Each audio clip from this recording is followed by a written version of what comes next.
Okay, guys, listen. Ten Hag is getting sacked on Monday if this happens. According to Manchester Evening News, Ten Hag could be sacked if Manchester United are defeated against Aston Villa in the Premier League on Sunday. So, guys, come walk with me. Listen, yesterday was shambolic again. Look, the game started well, guys. The game started well. We were like, okay, I was, boosted. Rashi got his goal. I was like, yeah, Ten Hag, you got it right. Boom. And then next thing, Rasmus gets his name on the score sheet. I was like, yeah, let's get in there. Listen. And then, of course, the good old-fashioned Manchester United shows up, and we basically shot ourselves in the foot again. Before you know it, Porto is back in the game. Come on, man. For once I was like, okay, man, listen, we got this. I even posted a video on TikTok. I was like, yeah, Rashford. It's so funny, right? So I recorded another one, for Rasmus, right? I was like, yeah, Rasmus. Before posting that, I was like, wait, they just equalized. Yeah, let's just hold off on that, because this could be me jinxing us. Man. Before you know it, man, listen, it was just another day. Same old United cannot finish their meal. All right. Before you know, Porto, they're back. Next thing, it's 2-2, and then Licha, Dalit. Anyway, Licha and Dalit could not defend for nothing. Like, I could not believe how bad those two were, right? I couldn't believe it, guys, because in another thing, right? Ten Hag, his decision making, right? It's just crazy. You have your best defensive partnership, right? You spend a whole bunch of money in them too, and you decide to substitute them for two players that you were one of them you were gonna get rid of in Harry Maguire, but we didn't get a buyer, and then you bring in a 35-year-old in place of your two most expensive defensive pairing. That should tell you right there that, listen, something is really rotten in our team, man. Okay, that defense was crazy. They couldn't do anything. Okay, midfield was wide open.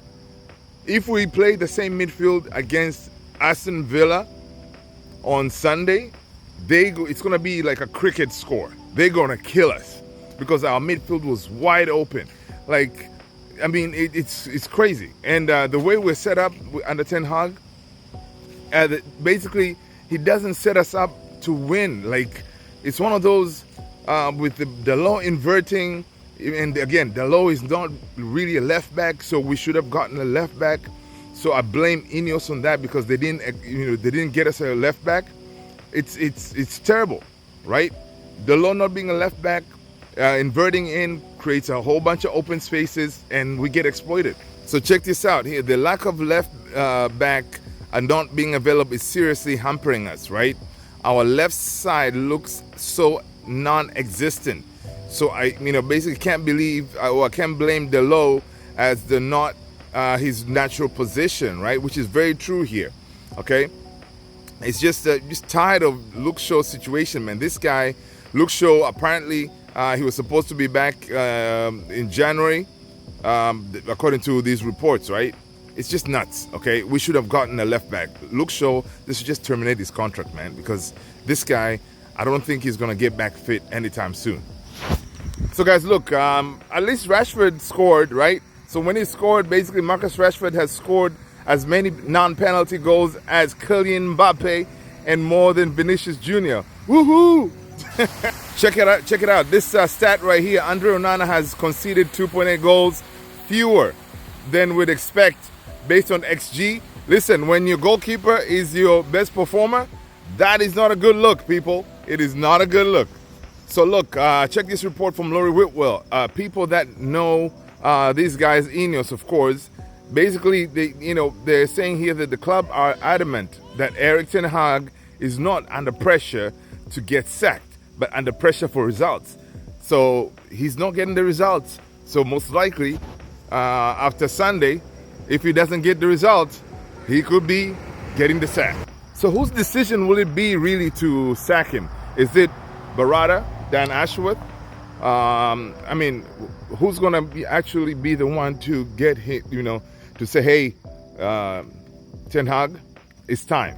Who's going to do that? Well, I'm glad you asked, because ultimately it will be Sir Jim Ratcliffe who decides Ten Hag's fate, in concert with Sir David Brailsford and Joel Glazer.